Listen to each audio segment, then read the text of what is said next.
Բարի գալուս Սիվիլնետ, տաղավարի հյուրընկալել եմ Հանրապետություն կուսակցության նախագահ Արամ Սարգսյանին։ Բարև ձեզ։ Ասուբայն։ Շնորհակալ եմ հրավեր ընդունելու համար, պարոն Սարգսյան։ Պարոն Սարգսյան, ընտրությունները անցան ազգային ժողովի, ձեր ղեկավարած քաղաքական ուժը, ինչպես եւ նաեւ այլ արևմտամետ, այսպես ընդգծված ուղղվածություն ունեցող քաղաքական ուժեր չհայտնվեցին խորհրդարանում։ Ինչու այդպես տեղի ունեցավ ձեր կարծիքով եւ ինչու ունեն խորհրդարանի այս պատկերը։ Նախ խորհրդարան անցան են ուժերը, ովքեր շատ մեծ չափի գումար ծախսեցին։ Այսինքն ֆինանսական մրցակցությունը լուրջ դեր խաղաց։ Այսինքն իշխանությունն էլ ընդդիմությունն էլ։ Այո, իշխանությունն էլ, եթե նայում եք ներկայացված ծախսերին կենտրոնական ընտրական հանձնաժողով, ամենամեծ ծախսերն արել է իշխանությունը մոտ 840 միլիոն դոլարի կարգի, դրամի կարգի, դրանից հետո արդեն գալիս է ուժեղ Հայաստանը, որը իմ կարծիքով բացի ուղիղ ծախսերից անուղղակի ծախսեր էր արել եւ այդ անուղղակի ծախսեր ինքը արել էր ու այդ մասին բազմաթիվ անգամներ խոսվել է դեռ այն ժամանակ, երբ իրենք հասարակական կազմակերպություն էին, մեր ձևով շարժում ու գրասենյակներ բացեցին, շատ աշխատանքներ ընդունելով եւ դրանից հետո երրորդ տեղում արդեն գալիս է Հայաստան դաշինքը, այդտեղ Թաթոյանի դաշինքը, որ գումար հավաքեց։ Այսինքն գումարի պարամետրը մեծ դեր խաղաց, երկրորդ մեծ դեր խաղաց սև ու սպիտակի գործոնը, որովհետեւ խնդիր էր դրվում իթևն ասում էր, այ եթե մեզ չընտրեք 300,000 ադրբեջանցիներ կգան Հայաստան, մյուս թևն ասում էր, եթե մեզ չընտրեք սեպտեմբեր ամսին պատերազմ կլինի, այս զարգացումները, այս բախումները վերջի օրերին նաև այն աժոտաժը, ինչը դրվեց այսպես կոչված ընտրական туриզմի հետ կապված խնդիրներում, որը նաև հանրային հեռուստատեսություն աժոտաժ բարձրացրեք, տեսեք ինչքան մարդ են գալիս, այսինքն ժողովուրդը զգաց վտանգը, որ արտաքին ազդեցությամբ կարող է ներսում փոփոխություններ լինեն, իսկ այստեղ գնում է քվեարկությունը տալիս է հաղթողին, ումով կարող է հաղթել, այսինքն սև ու սպիտակի մաքսիմալ բևեռացված ընտրություն տեղի։ Միանշանակ բևեռացված էր եւ իմ կարծիքով արևմտյան քվեների այն մեծ մասը, որ կարող էր բաժանվել արևմտյան իրական արևմտյան արժեքներ կրող քաղաքական ուժերի գնաց բալանսավորողներին։ Քանի որ համարվեց, որ Ռուսաստանը պայքարում է բալանսավորողների դեմ նրանց փոխելու համար, հետեւաբար այդ բալանսավորողները ծպտրյալ արևմտամետներ են, նրանք արևմուտք են ուզում գնաց եւ արևմտյան թևը բալանսավորող ասել իշխանության նկատում եմ իշխանությանը, որտեղ իշխանությունը միշտ իրեն ամրագրում է բալանսավորման դաշտում, բայց քարոզարշավի ժամանակ իրենց այլ կերպ էին պահում, որովհետև իրենց մրցակից ընդդիմադիր մյուս թևին, որոնք ռուսական դաշտում էին, նրանց անվանում էր եռագլուխ հրեշ, երկու գլուխը Ռուսաստանից, մեկ գլուխը Բելարուսից։ Այսինքն ինքը պայքարում էր եռագլուխ հրեշի դեմ, որ Ռուսաստան-Բելարուս այս համատեղ աջակցությունն ուներ։ Ձեր կարծիքով այդ իշխանության խոսույթը տվյալ ուժերի հետ կապված եռագլուխ հրեշ, չգիտեմ, այս կամ այն տեղից ֆինանսավորող կամ կառավարվող, քաղաքական հնարք էր, թե դրա տակ կա շատ լուրջ ճշմարտություն։ Ես ընդհանրապես դեմ եմ առանց հիմքերի որևէ տեսակետներ պնդելու դրանք հանրայնացնելը։ Օրինակ, երբ որ ասվում էր, որ Ռոբերտ Քոչյանը 4 միլիարդ հափշտակել է Հայաստանից, այն դեպքում, որ այդ ժամանակ Հայաստանի բյուջեն 2 միլիարդ էր եւ 4 միլիարդ հափշտակելու համար պետք է տնտեսագիտական տիտան լինել, որպեսզի կարողանալ նման բյուջեից այդքան։ Ու այսօր արդեն հարց է առաջանում, բայց 4 միլիարդ հափշտակել էր ինչու 200 միլիոնի հայցեք ընդամենը ներկայացրել Ռոբերտ Քոչյանին, որն էլ կամ, երբ որ ասվում է, որ Սամվել Կարապետյանը շպիոն է։ Ես երբեք չեմ ասել, դեպատի ժամանակ վարչապետը ուղիղ այդ ասեց։ Նույնը Գագիկ Ծառուկյանի մասով Բելարուսայից ուղղորդվող անգամ ինքը չի հասկացել, որ գործակալ է։ Ձեր հարցի պատասխանի էությունը հետևյալն է։ Իմ կարծիքով այդտեղ իհարկե հենք կա։ Իհարկե ես տեսել եմ, որ ուժեղ Հայաստանին քվեարկելու համար Ռուսաստանից կազմակերպված մարդիկ են եկել եւ այդ կազմակերպողը հենց ուժեղ Հայաստանի ինքը չի եղել։ Այդ պետական մակարդակով է կազմակերպվում, որ Կրասնոդարի մարզից, ասենք, այս ինչ հայկական խումբը վեր կենա ու գա Հայաստան քվեարկելու եւ այլ, բայց այդ անձնական կարծիք է։ Իմ կարծիքով դրա հենքը պիտի լիներ այն, որ իշխանությունը այդ հայտարարել է, իշխանությունը այդ բարձրաձայնել է եւ իշխանությունն ունի այն գործիքակազմը, որով կարող էր այդ վերահսկել, մասնավորապես այդ գործիքակազմը հակակոռուպցիոն կոմիտեն է, դատախազությունը, քննչական մարմինները, ովքեր որոշակի տվյալներ նաև այդ ուղղությամբ հավաքել են եւ այդ ուղղությամբ պիտի լինեին դատական process-ներ։ Եվ եթե այսօր իշխանությունը, ասենք Գագիկ Ծառուկյանին մեղադրեր ընտրակաշարք բաժանելու առումով եւ դրսից ուղղորդված լինելու առումով հանրության միստվար զանգված չէր կարող այդ քաղաքական համարել, որովհետև իսկապես Գագիկ Ծառուկյանը արդար քվեջ էին կարծիքով որ ստացել է։ Մեր մոտ Արարատում բոլորն ասում են, որ ոսկի բանավան զոտ կոչվող այդ համայնքում Բարգավաճ Հայաստանը կաշառք է բաժանել եւ այդ իր 60,000 քվեն, այնպես չի որ արդար քվեով էին ստացել։ Բայց անարդար ճանապարհով անարդարության դեմ պայքարելը իմ համար արդարություն չի։ Այսինքն այն ինչ տեղի ունեցավ Բարգավաճ Հայաստանի հետ ձեր կարծիքով անարդարություն է։ Գիտեք ինչ, ընդհանուր առմամբ, եթե վերցնում ես կրկնակվյարկության իրավունքի մասին օրենքը, որը գոյություն ունի, բավական հստակ է գրված։ Բավական հստակ է գրված, որ կրկնակվյարկություն պիտի լինի։ Դու կամ պիտի ասես այդ օրենքը սխալ են ընդունել, կամ չգիտեմ, եւ այս առումով մեր հանրությունը, եթե ինչ որ մեկը անարդար ճանապարհով փորձել է իշխանության հասնել եւ դու անարդար ճանապարհով թույլ չես տվել, որ նա իշխանության հասնի, դա արդար է, մարդկային միստվար զանգված անարդարությամբ կանխելը համարում է արդար։ Իմ համար այդ արդար չի։ Ես օրինակ կհամարեի այդ ձեր հարցի պատասխանը ճիշտ, եթե ասենք այսօրվա իշխանությանը Ռոբերտ Քոչյանին մեղադրեր ոչ թե չգիտեմ 200 միլիոնի այդ խնդրի ուրիշ կողմն է։ Այդ տնտեսական խնդիր է, այդ հարկային դաշտին վերաբերվող խնդիր է։ Ոչ թե այդ խնդրով, այլ մեղադրել այս ընտրություններում կաշառք բաժանելու եւ դրսից ուղղորդվելու համար։ Նույն Սամվել Կարապետյանին սկսած, չգիտեմ, Ռուսաստանի նախագահ Վլադիմիր Պուտինի կողմից այդ աջակցության առումով, երկքաղաքացիության առումով, ՖՍԲ-ում աշխատած լինելու առումով, Հայաստանի ներսում հակակոռուպցիոնով այդքան ընտրակաշառք բաժանած, այս առումով քրեական գործ արուցեր եւ դատարանում փորձեր է ապացուցել։ Եթե Հայաստանի Հանրապետության իշխանությունը գնա այդ քայլերին ու այդ քայլերն անի, բնականաբար դրան քաղաքական ենթատեքստ տալը կլինի շատ բարդ, որտեղ մարդկանց մեծ մասը համոզված է, որ ընտրակաշառք բաժանվել է, որ դրսից Ռուսաստանի նախագահն ասել է մեր երկքաղաքացուն ինչի չեք գրանցում, որ դրսից եկել են քվեարկել են այս քաղաքական ուժերին, այս այն տարբերակն է ժողովրդական լեզվով ասած մուտք չի, բոլորս էլ տեսել ենք։ Ու այսօր ստացել ենք մի խորհրդարան, որը խնդրահարույց է։ Եվ մի քաղաքական իրավիճակ, որ իսկապես խնդրահարույց է, որտեղ արտաքին քաղաքական առումով մեր երկիրն ասում է, այ մեր անվտանգությունը, խաղաղությունը մենք ապահովում ենք օգոստոսի 8-ի համաձայնագրով թրիպով, իսկ տնտեսական մեր համագործակցությունը անում ենք ԵԱՏՄ-ի հետ, իսկ արտաքին քաղաքականն ու տնտեսականը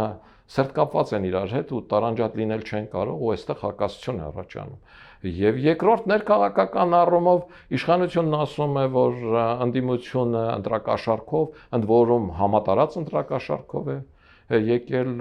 այս համատարածը բարձրաձայնել է վարչապետը Վահագն Խաչատուրյանի հետ հանդիպման ժամանակ, երբ որ նախագահն ասաց համատարած ընտրակաշառք։ Երկուսն էլ համարում են, որ ոչ լեգիտիմ խորհրդարան է։ Այսինքն երկուսն էլ նախկինի ստացած ձայները ոչ լեգիտիմ են։ Մեր պարագայում մենք համարում ենք կեղծված, ասենք մարտի 1-ից հետո Ստեփան Դեմիրճյանի 2003 թվականի ընտրություններից հետո եւ այլ բռնությունների նաեւ միջազգային հանրություններ այդ առումով դիտողություններ կան։ Իշխանությունն ասում է դուք չունեք փաստեր։ Եվ Սահմանադրական դատարանն էլ ասում է բերեք փաստեր,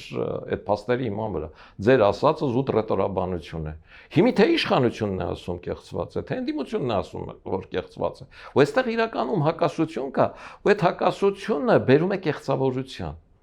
Գիտեք, հնարավոր է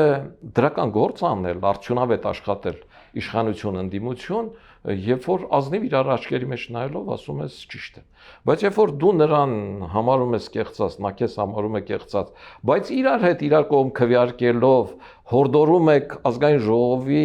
վարկանիշը բարձր պահել, բարեկիրթ վերաբերմունք ցույց տալ, երբ որ դու նրան բան չի բարեկիրթ կրթությունից։ Այս արդեն կեղծավորություն է, այս կեղծ է։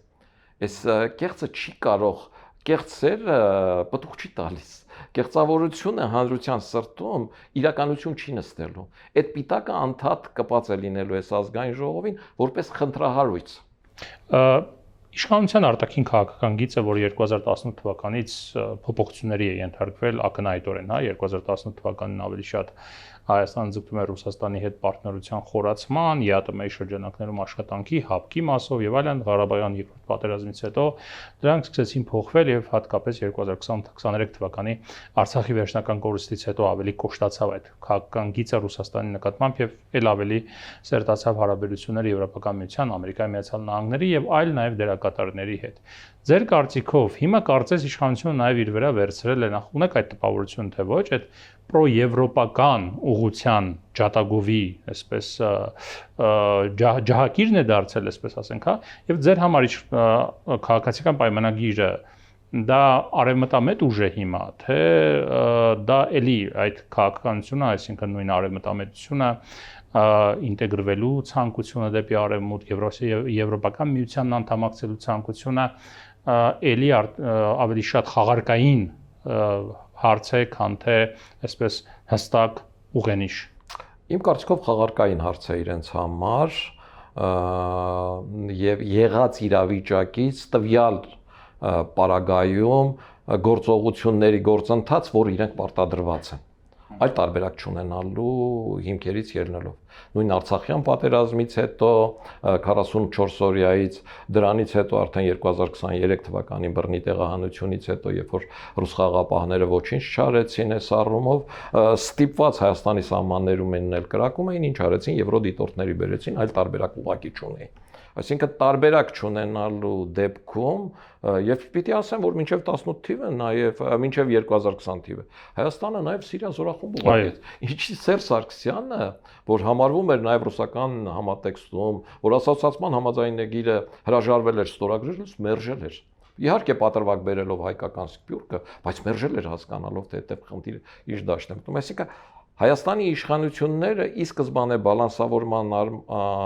անվան տակ ավելի շատ ռուսական ուղենիշի ուղեկցի մեջ են եղել։ Ես այդ կարող եմ պատմել նաև ելքի ժամանակներից, որտեղ եթե հիշում եք, ելքի մեր ծրագրում գրված էր եվրոպական մոդելի պետություն ենք ուզում կառուցել, ոչ թե ուզում ենք դեպի Եվրոպա։ Իսկ ով էր դրա կողմնակիցը, միանշանակ Նիկոլ Փաշինյանն։ Այսինքն դա կոնսենսուսային տարբերակ է։ Դա կոնսենսուսային։ Ձեզ մնար կգրեիք, այսպես ասած, պետք է անդամակցել Եվրոպական միությանը։ Մենք նույնիսկ թե մենք, թե Էդմոն Մարուկյանը ՆԱՏՕ են ուզում գրել։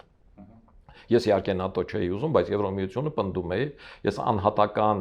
ռազմավարական կողմնակիցն եմ։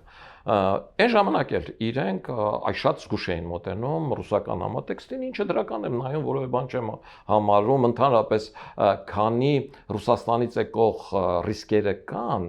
բալանսավորումը նայվելու է քաղաքական դաշտում քվեբերելու ամենաձեռնատու ուղղությունը։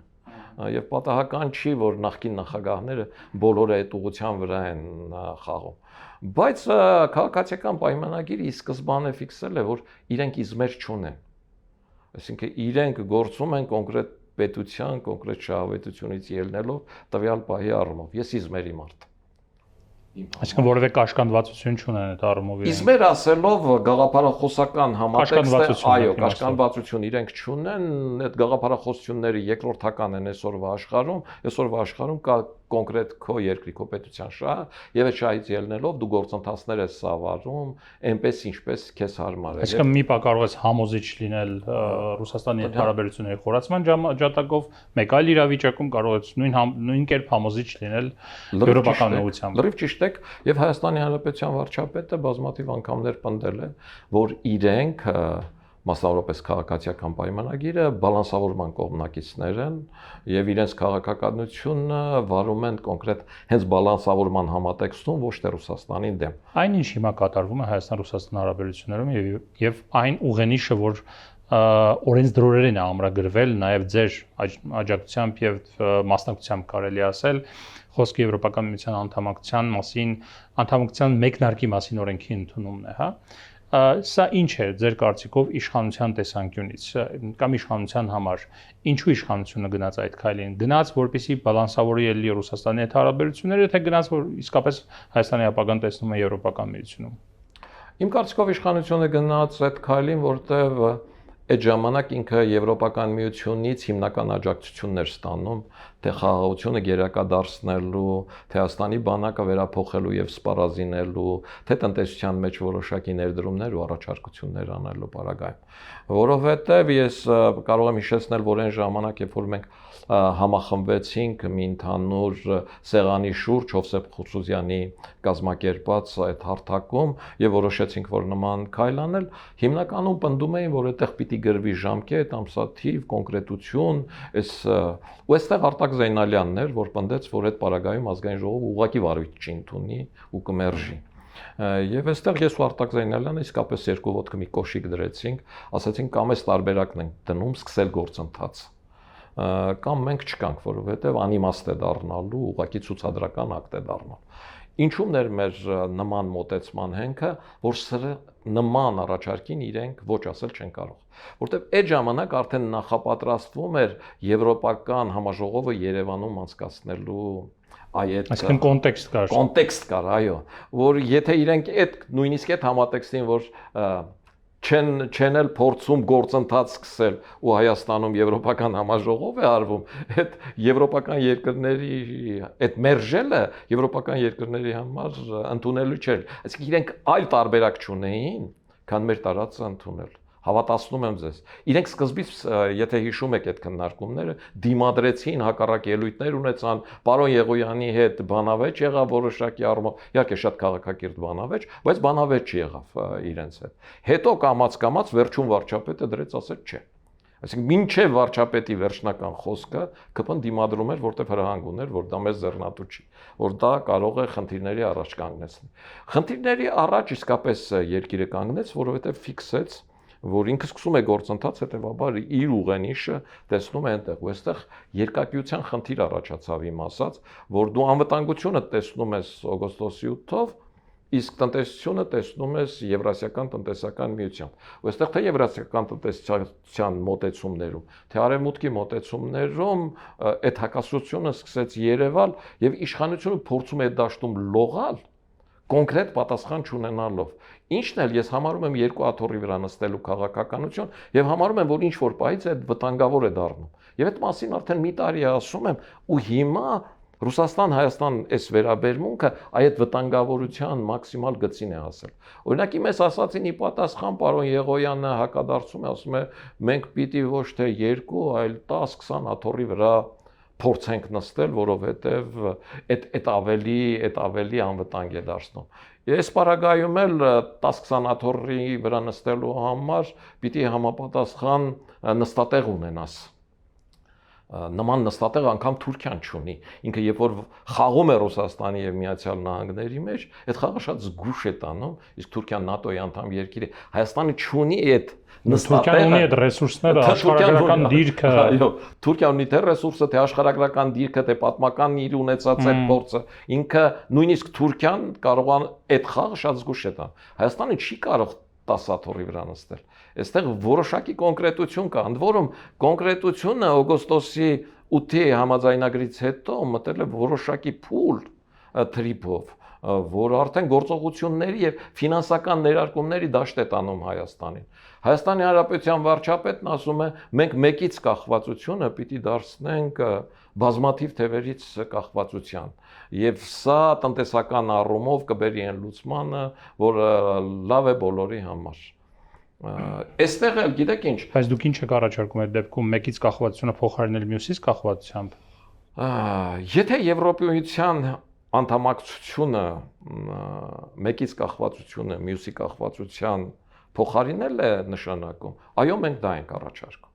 Ես չգիտեմ Եվրոմիության որևէ երկիր, որը ասի գիտես ինչ, ես ինչի եմ միայն Եվրոմիության երկրներից կախված, բերեք այստեղից դուրս գամ, ուրիշ տեղից էլ կախվեմ։ Ճիշտ է։ Դուրս են գալիս, Հունգարիան է փորձում նման խաղ։ Բայց Հունգարիային ոչ մեկը փորձում էր ներողություն։ Հունգարիային նույնիսկ այն ժամանակվա Հունգարիային որևէ մեկը չսպառնաց գազն անջատել, չգիտեմ ինչեր անել։ Բայց կային նաև վարկերը, որոնք չէին տրամադրվում Հունգարիային, սառեցվել էին, այսինքն որոշակի ֆինանսական ներարկումներ կար, որ Բրյուսելը կարող էր անել, չէր իրականացնում։ Ամեն դեպքում Եվրոպայում այդ հակադրությունը չի ասնում սպառնալիքի ու ներքին կյանքին խառնվելու մակարդակի այնպես ինչպես Ռուսաստանն է անում։ Այսինքն քվեարկողներ ուղարկի տուրիզմ ձևակերպի նախընտրական, որպեսզի այդ խնդիրները լուծվի։ Բայց երկրներից մեկում էլ մի տեխնացուն հաղթեց, հետո չեղարկեցին ընտրությունները, բայց ինչև է դրա մասին չի խոսքը։ Տեսեք, բանի հետ կապված էլի վերադառնալով ընտրություններին, կա քննադատություն արևմտյան ուժերին ուղղված, պրոարևմտյան ուժերին ուղղված, որ ինչու է իրենք չհամախմբվեցին ընտրություններում։ Եվ ասում են, որ շատ հաճախ էգոն է պատճառը քաղաքական ուժերի ղեկավարների, որ նրանք չեն կարողանում ընդհանուր լեզու գտնել եւ համախմբվել մի ճակատով հանդես գալ։ Որն է պատճառը, դուք ասեք։ Տեսեք, ես երևի Հայաստանի այսօրվա քաղաքական դաշտի ամենաշատ դաշինքներ կազմած եւ դաշինքներ կազմակերպած մարդն եմ, որտեղ նույն Ստեփան Դեմիրճյանի շուրջ 17-ի դաշինքը եւ այլը ընտրություններում իմ տեխնացությունը հանելու Ստեփան Դեմիրճյանին պաշտպանելը այդ ժամանակը միայն ես այն ժամկետին հանեցի, մնացածը մնացին, հետո էլի ես կողմ ելա, որ իրեն գան 17-ի մեջ եւ այդ կհիմնավորի թե Վազգեն Մանուկյանը, թե մյուսները, որ ես եմ պնդել, որ անկախ նրանից իրենք մասնակցել են, թե ոչ, միևնույն է խորհրդարան միասին գանք մտնենք։ Դրանից հետո Լևոն Տեր-Պետրոսյանի շուրջ ձևավորվող դաշինքի պարագայում բնականաբար Լևոն Տեր-Պետրոսյանը միայն իմ եւ ՀՀՇ-ի աջակցությամբ հրաժարվում էր մասնակցել, երբ որ ես ու Բաբկեն Արաքցյանը փորձում ենք իրեն համոզել առաջադրվել եւ այստեղ խնդիր առաջացավ Ստեփան Դեմիրճյանի հետ խոսելու, դե Ստեփան Դեմիրճյանի հորն էր Լևոն Տեր-Պետրոսյանն էր Կարեն Դեմիրճյանին իշխանազրկել, այստեղ նաեւ այս խնդիրը կար եւ բարեբախտաբար ի պատիվ Ստեփան Դեմիրճյանի ինքը համաձայնվեց եւ կարելի ասել, որ այդ դաշինքը ձևավորելու հիմքերում էլ ես եմ կանգնած եղել։ Նրանից հետո ելք դաշինքի պարագայում էլի մեր կուսակցության 15-ամյակին ես եմ Նիկոլ Փաշինյանի եւ Էդմոն Մանուկյանին նույն սեղանի շուրջ բերել եւ համոզել, որ միասնական աշխատենք եւ այս խնդիրները լուծենք, բայց եկավ մի պահ, որ ես հասկացա, որ Հայաստանի քաղաքական դաշտում ընդդիմադիր քաղաքական կուսակցությունները չեն կայանում ուղղակի որպես այդպիսին, որպեսզի քաղաքական դաշտը կայանա, քաղաքական կուսակցությունները պիտի խորհրդարանական ընտրություններին ինքնուրույն մասնակցեն, որոշակի տոկոս հավաքեն, կանցնեն խորհրդարան, նրանից հետո կոալիցիա կազմեն։ Իսկ եթե մինչև կոալիցիա կազմելը դաշինք են կազմում ու գնում են խորհրդարան, այդ դաշինքները միանշանակ որպես կանոն լուծարվում են, բաժանվում են մասերի, որը վարկաբեկում է այդ ամեն ինչը եւ կուսակցական կառույցները որպես այդպեսին չեն ձևավորում։ Եվ ես բազմաթիվ անգամներ ասել եմ, որ գտնում եմ, որ ընտրական օրենսգրքում պիտի փոփոխություն արվի, նախընտրական դաշինքները ընդհանրապես արգելվեն, իսկ այն քաղաքական կուսակցությունները, որոնք երկու համապետական ընտրություն իրար հետևից չեն մասնակցում, օրենքի ուժով համարվեն լուծարված, որպեսզի 100-ից ավել կուսակցություններ կնիկները գրպանին ման չգան ու ընտրությունների օրվան ի հայտ գան ու ասեն վաճառում ենք մեր կնիկները, գնող ենք փնտրում։ Այսինքն գաղափարական առումով ես այս մոտեցման կողմնակիցն եմ։ Պրակտիկ առումով ինչու չմիացանք։ Տեսեք, քաղաքական դաշտում ձևավորվեցին երիտասարդ քաղաքական ուժեր, որոնք ի սկզբանե հայտարարեցին, որ այ մենք վարչապետի տեխնացու ենք, մենք մասնակցում ենք հաղթելու համար, մենք որևէ պարագայում քաղաքացիական պայմանագրին չենք միանալու, մենք Լեռնային Ղարաբաղի հայ բնակչության հետ վերադարձը համարում ենք գերկարևոր խնդիր, մենք էս, մենք են, այսինքն այսպիսի մի ցանկ դրեցին, որը տեսականորեն ու իմ կարծիքով հիմնականում ռուսական դաշտին շահերից բխող ու ձեռնատու ուղղություն է, որովհետև ռուսական դաշտին չէ ուզում կոնսենսուս մինուս 1։ Այսինքն եթե դու ասում ես, որ որևէ պարագայում Նիկոլ Փաշինյանին չեմ միանալու, այդ արդեն իրենց համար դրա։ Այսինքն դուք միակն եք, որ ասացիք, մենք միակն ենք ամբողջ քաղաքական դաշտում, որ մենք ասում ենք, որ եթե անհրաժեշտություն լինի այնպես ինչպես Երևան քաղաքում, մենք կոալիցիա կազմենք գործող իշխանության հետ խորհրդարանում։ Կային նաև այլ քաղաքական ուժեր, որոնք իրականում արևմտյան դիրքեր էին ներկայացնում, բայց իրենք էլի իրենց մոտեցումներով ֆիքսում էին իրենց առանձնահատուկ ու միայնակ մասնակցելու խնդիրը։ Դաշտում մնացել էինք միայն մենք եւ հանուն հանրապետության կուսակցությունը եւ մեր այս երկուսի միավորումը որևէ պարագայում ընդդիմադիր դաշտի ամբողջական միավորում ներկայացնելը աննարին էր դառնալու։ Ինքը խնդիրը չէր լուծելու հետ։ Այսինքն պրակտիկ առումով ում հետ միավորվես։ Պարոն Շիրինյանի սկզբանե ինքը նույնիսկ Եվրոկվեին մեր հետ չմիացավ։ Ինքը սկզբից միացավ, որ եվրոպական ուղղությունը ճիշտ է, բայց ստորագրահավաքին ինքն ասեց կներեք, ես այստեղ չկամ, ես չեմ գալիս, որտեղ համարում եմ ոչ իրատեսական։ Եվ իրենք էլ այդ համատեքստում այլ ծրագրեր, այլ մոտեցումներ ունեն։ Իրականում դաշտում բացի մեզանից պարոն Խզմալյանը ընդհանրապես թրիպը համարում է ամերիկա-թուրքական ծրագիր, այն դեպքում, որ ես համարում եմ թրիպը այսօրվա Հայաստանի ոչ միայն տնտեսական հզորացմանը, այլ հիմնական ուղղությունը հենասյունը, նաև խաղաղության հիմքը եւ Սյունիքը հայկական պահելու միակ միջոցը։ Այս պարագայում իմ ու պարոն Խզմալյանի հակասությունը ավելի մեծ է գաղափարական մոտեցման առումով, ոչ մարդկային առումով իհարկե որևէ խնդիր չունեմ, շատ հարգում եմ պարոն Խզմալյանին։ Գաղափարական առումով տարբերությունը ավելի մեծ է, քան ուժեղ Հայաստանի հետ։ Պարոն Սարգսյան, քանի որ դուք ստացել եք ձեր կուսակցությունը անցյալ ընտրություններից հետո 2021-ից հետո ստացել եք պետական ֆինանսավորում, եթե չեմ սխալվում, որովհետև նման շեմ է սահմանված 2% հաղթահարելուց հետո ուժերը նաև ստանում են պետական ֆինանսավորում իրենց նպատակը մեծ հաշվով նրա մասին է, որ այդ ուժերը աշխատեն իրենց վրա, մյուս ընտրություններին ավելի ինստիտուցիոնալ առումով զարգացած եւ պատրաստ հանդես գան։ Ինչ եք արել այդ առումով ստացած ֆինանսավորումը, այն իմաստով ոչ թե ինչի վրա եք ծախսել, այսպես ասած, ինչպես եք փորձել այդ ուրեմն օգտագործել դա, որպեսզի ել ավելի ձեր կուսակցությունը ինստիտուցիոնալ առումով զարգանա եւ ինչու դա արդյունք չտվեց։ Հիմնական ծախսերը, որոնք արվել են կուսակցության տրված ֆինանսավորման առումով, դա տեղական ինքնակառավարման ընտրություններին մասնակցությունն է։ Նախկինում մենք տեղական ինքնակառավարման ընտրություններին գրեթե չէինք մասնակցում, որտեղ իրենք շատ լրացուցիչ ծախսեր են, մենք մի կերպ գումարներ ենք կարողանում հայտարարել համապետական ընտրություններին մասնակցել։ Մենք մասնակցել ենք գրեթե բոլոր համայնքներում տեղական ինքնակառավարման մարմինների ընտրությունների եւ բազմաթիվ համայնքներում հաջողություն ենք ունեցել եւ այդ համայնքներում ներկայացված ենք եղել։ Ու քանի որ ներկայացված ենք եղել, այդ համայնքներում նաեւ գրասենյակներ ենք բացել, վարձել, որոնց ամսական վարձավճար ենք տվել, աշխատողներ չենք պահել, աշխատողների չենք վճարել։ Երկրորդ, մենք որոշել ենք ունենալ մեր YouTube-յան ալիքը եւ այդ YouTube-յան ալիքի համար ստուդիա ենք ստեղծել ձայնամեկուսացմամբ, այսօրվա ժամանակակից տեխնիկայով, այդ չգիտեմ մոնտաժելու եւ այլնի սարքավորումներով եւ հնարավորություններով, որը վարում է Անահիտ Ադամյանը, որը բարեբախտաբար լսարան է ձեռք բերում, որին բազմաթիվ քաղաքական գործիչներ մեծ սիրով գալիս են հարցազրույց տալու եւ որը իմ կարծիքով մեր հանրության քաղաքական մակարդակը ինչ-ինչ ուղղությունների վրա բարձրացնում է, որտեղ լուրջ խոսակցությունների դաշտ է տանում, ոչ թե ինտրիգային խոսակցությունների նույն կողմ կամ դեմ լինելու թրիփի մասով եւ այլն։ Ու ասեմ, որ at the point ծրագիրը ընդհանրապես քաղաքական ուղղվածության առումով հանրապետություն կուսակցության գիծը չի պահում։ Ես at the point-ում ամենակիչ հարցազրույց տված մարդկանցից մեկն եմ։ Վերադառնալով արտաքին քաղաքականությանը, պարոն Սարգսյան, դուք տեսնում եք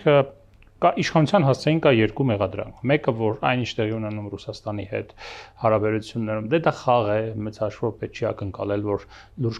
քայլեր կձեռնարկվեն Ռուսաստանին, Հայաստանից եւ ըստ այդմ նաեւ տարածաշրջանից դուրս մղելու առումով։ Երկրորդը, որ իսկապես իշխանությունը դրել է այդ խնդիրը Ռուսաստանի ազդեցությունը Հայաստանում մաքսիմալ նվազեցնելու ուղղությամբ։ Ձեր կարծիքով ո՞րն է ճիշտ այս երկուսից։ Իմ կարծիքով այդ երկու տեսակետն էլ իրենց մեջ որոշակի կախտեղեր ունեն, որովհետև Հայաստանի Հանրապետության իշխանությունները օգոստոսի 8-ի փաստաթղթից հետո Արևմուտքից եւ Եվրոպայից հետդարձի ճանապարհը այրել են եւ իրենք Սերժ Սարգսյանի նման չեն կարող մի գիշերվա մեջ հետդառնալ եւ գնալ նույն ռուսական ճանապարհով։ Եւ սա հասկացել եմ 2013 թվական լայթ տարբերակը տեղի չի ունենա։ Տեղի չի ունենա, դա աննարին է, որտեղ ստորագրվել է օգոստոսի 8 եւ օգոստոսի 8-ի տնտեսական մասի վրա արդեն գումարներ են դրվել։ Օրինակ ասենք Nvidia-ն արդեն 500 միլիոնի ներդրում է արել մի տարվա մեջ ստորագրումից հետո գործանը բացվեց։ Պլյուս 2.2-ի անում են եւ ես մի քանի օր առաջ Ծաղկաձորում էի, ուղակի տեղ չկար ու մեծ մասը օտարերկրացիներ են։ Ու այնտեղ կառուցվող հյուրանոցներում, որոնց գները արդեն 40 մետրը 5000-ի հասնում, այսօրվանից գնում են, որտեղ այդ մասնագետները գերադասում են Երևանում չապրել, գերադասում են Ծաղկաձորում, Մակրոթում, Բնության կրկում, Եղիկների կողքին եւ այլն։ Նույնը աճելու է նաեւ Հրազդանում, այնտեղ էլ է կառուցվելու։ Եվ այստեղ հիմնական խնդիրը թրիփն է, ուղին, ճանապարհը։ Այս ճանապարհի մասով երկաթգծի մասով։ Նիկոլ Փաշինյանը հստակ հայտարարել է, որ հայկական երկաթուղիները պիտի ծառայեն Հայաստանի Հանրապետությանը, եւ այս առումով խնդրում էր, որ Ռուսաստանի Դաշնությունը իր վերցրած պարտականությունները կատարի եւ այս հատվածը Նախիջևան, Նախորյան այդ հատվածը, այդտեղ ներդրումներ անի եւ թրիպի այդ մասում ինքը սպասարկումից իր գումարները ստանա։ Բայց Ռուսաստանն ասում է, չէ, ուզում եմ թրիպի մաս կազմել։ Իսկ թրիպի փաստաթուղթը Փաշինյան եւ Թրամփ արդեն ստորագրել են։ Այնտեղ երրորդ ուժ մտնելու տարբերակ չկա, ընդհանրապես թրիպի ամբողջ իմաստը միջին միջանցքը, իմաստը, վերին միջանցքը շրջանցելն է։ Ռուսաստանը, որտեղ Ռուսաստանը Եվրոպայի հետ ամենաերկար սահմանն ունի։ Առանց ծով մտնելու երկաթգիծ կա, բարձր թափելու խնդիրներ չկա։ Դնում ես երկաթգիծը կենտրոնական ասիական երկրներից ու գալիս է Եվրոպայի ցանկացած երկիր։ Ամենահեշտ տարբերակը։ Ամենահեշտ տարբերակը, բայց քանի որ Ռուսաստանի վրա պատժամիջոցներ են, այդ ճանապարհը չի գործում։ Հանուն անկեղծության ասեմ, երբ որ նույնիսկ պատժամիջոցներ չկային, Չինաստանը այդ ճանապարհը չէր օգտագործում։ Էլի խոսում էր միջին միջանցքից, ուզում էր իր մետաքսի նաև ծովներ օգտագործում ավելի շատ։ Ուզում է, որ քաղաքական կախվածություն Ռուսաստանի չունենա։ Հիմի այս համատեքստում ամերիկացիները, մասնավորապես իմ կարծիքով, Հանրապետական կուսակցություն ուզում է 2028 թվականին արդյունք ցույց տալ։ Եվ այդ արդյունք ցույց տալու նույնիսկ անուն ունի՝ A-կետից A-կետ։ A-կետը Ալմաթին է, հաջորդ A-կետը Աթենքը։ A-կետից A-կետ պիտի երկաթգիծ 2028 թվին գնա կանգնի։ Իրենք այս խնդիրն են լուծում։ Այս խնդրի լուծման համար ինչ է պետք։ Ադրբեջանը իր տարածքում երկաթուղին ու ճանապարհն արդեն սարքել եկել է հասնում է սահմանին։ Նախիջևան հատվածում այդ Եվլախի մասում անելու գործ չկա կամ միայն մեր Մեղրի հատվածում։ Օրդուբատի մասում ներողություն։ Օրդուբատի մասում անելու բան չկա, իրենք ձեռ չեն տվել, միայն մեր Մեղրի հատվածում է 45 ու 6 կիլոմետր, որ պիտի ճանապարհ կառուցվի, Երասխավանի մասում 1 կիլոմետր եւ 10 կիլոմետր Ախուրիկի մասում։ Այսինքն այս 45 գումարած 1 գումարած 10 այսքան ճանապարհի մասին է խոսքը, որ վերականգնվի։ Եթե այդքանը վերականգնվում է, նույնիսկ դանդաղ ընթացքով 2028 թվականին Ալմաթիից կարողանում է գնացքը դուրս գալ եւ գնալ կանգնել Աթենքում։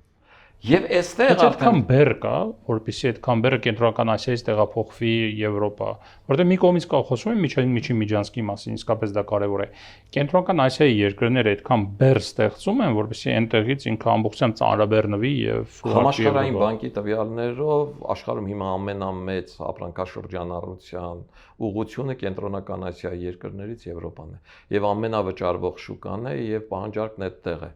Իրեն գնահատում են մոտավորապես 50 միլիարդի տարեկան բեռնափոխադրում այդ առումով եւ միջին միջանցքի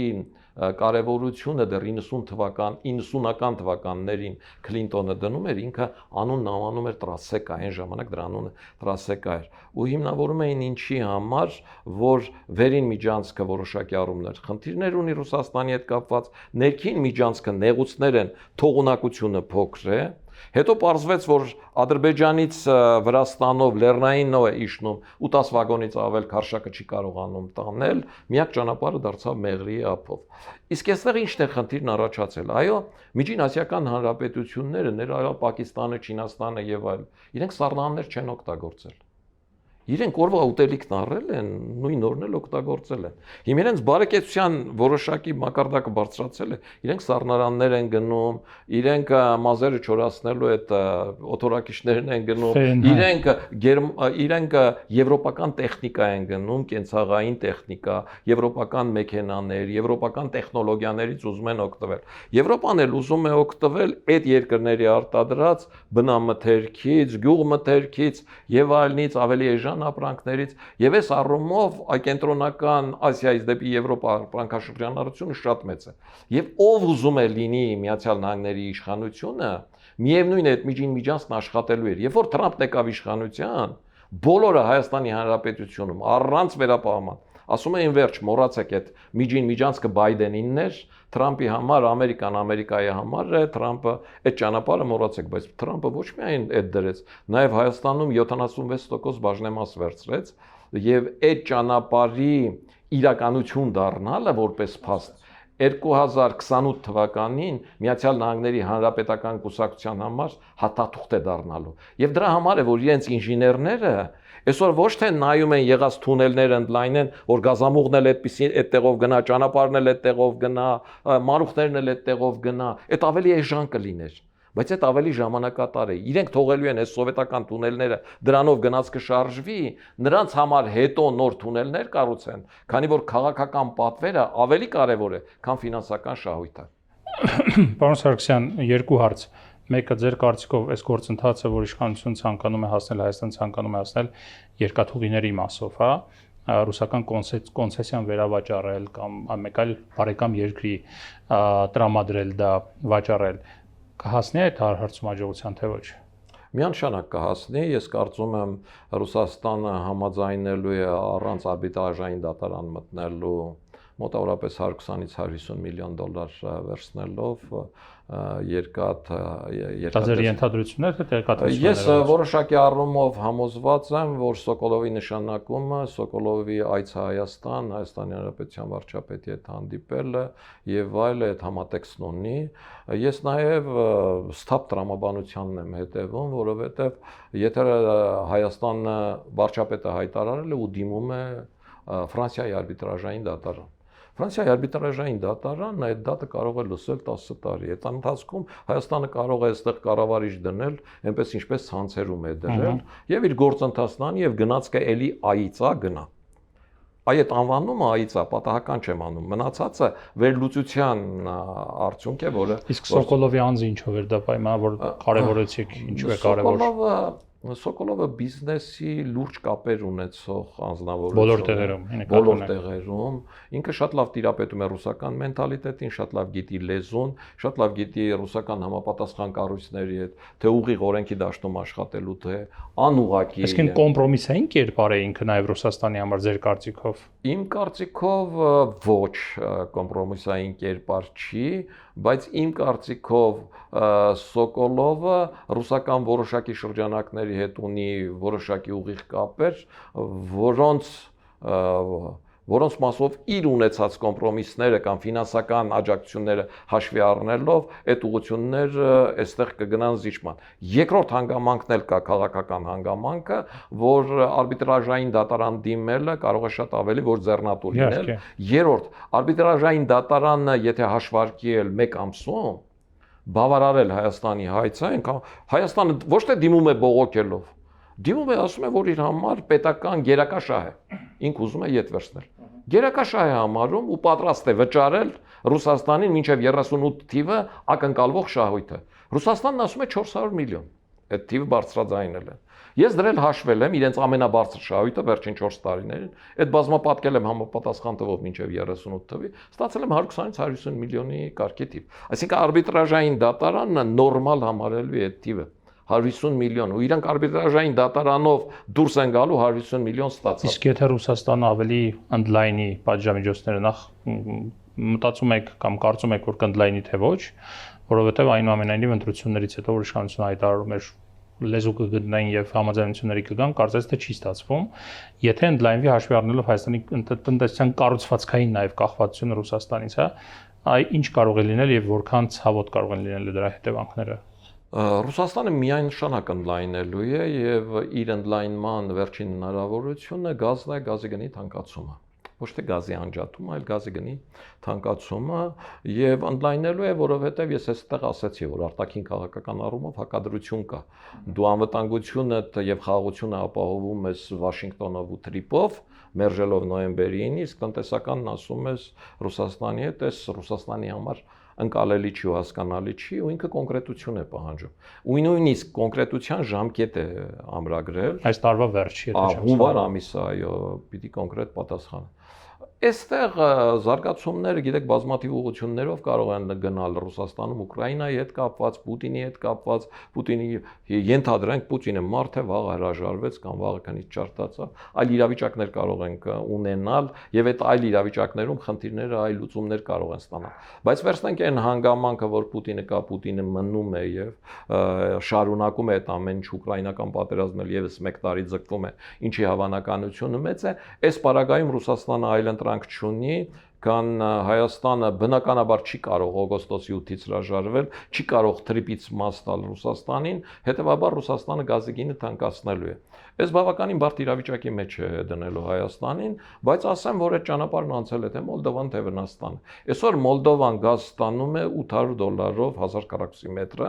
բայց Եվրոպան դոտացիա է տալիս։ Բայց գինը ո՞րն է, պարոն Սարգսյան, Մոլդովան անցել է այդ ճանապարհը, ես վերջերս նայում եմ Մոլդովայի տվյալները, գուցե մի փոքր կարող եմ սխալվել, բայց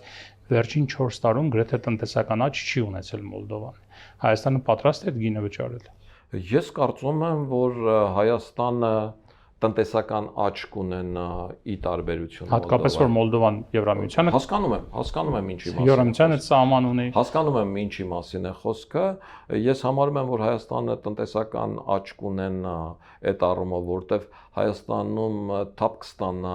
թեթև գործընթացը։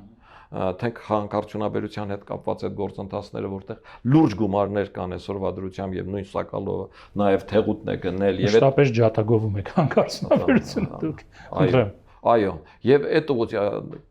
թանկարժեք մետաղների առումով ընդհանուր առմամբ այդ հողային մետաղներից ամենաթանկերը 3 էլեմենտներ են եւ աստծո տված, չգիտեմ, կամքով, շնորհով, չգիտեմ,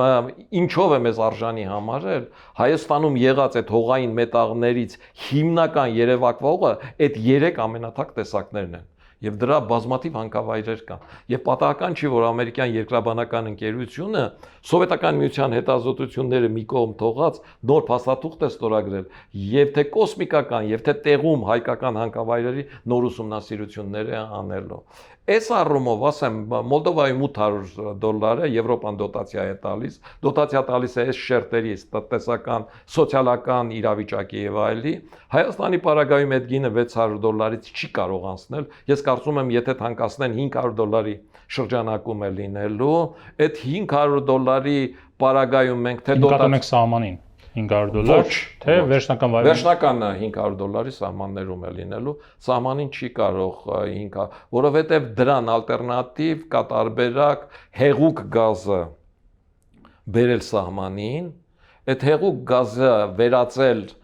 բնական գազի եւ տալ հայկական խողովակաշարի մեջ եւ մոտավորապես $500-520 այդպիսի հաշվարկներ։ Որտեղից բերել հեղուկ գազ։ Հեղուկ գազի բերելու բազմաթիվ տարբերակներ կան, սկսած, չգիտեմ, Շվեդիայից, Միացյալ Նահանգներից, ավելի թանկ չի ըստ դա։ Հա? Ավելի թանկ չի Նորվեգիայից։ Չէ, գիտեք, ավելի թանկ չի։ Մոտավորապես այդ գների սահմաններում է ստացվում, կարելի է նաև գազ գնել սվոբով Թուրքմենստանից, բերել նաև տալ ռուսական խողովակաշար, այստեղ Իրանից վերցնելու, այնտեղ սահմանի վրա։ Ասֆոպային։ Այո, այս տարբերակով, այսինքն գազի առումով ես դրա մասնագետը չեմ, բայց բազմաթիվ տարբերակներ կան եւ ես խոսել եմ մասնագետների հետ եւ իրենք ասում են, որ լրիվ ռեալ է տարբեր ուղղություններով աշխատելու պարագայում $500 բնակչին հասնող գազ ունենալ Հայաստանում, եթե Ռուսաստանն այդ գազամատակարարումներից 400 է մոտավորապես, այսինքն $100 $380-ի կարգի է բնակիչը վճարում, այո, 400։ Շնորհակալ եմ զրույցի համար։ Ես եմ շնորհակալ։ Սիվիլնետ տաղավարում ես զրուցեցի Արամ Սարգսյանի հետ։ Առողջ եղեք, կհանդիպենք։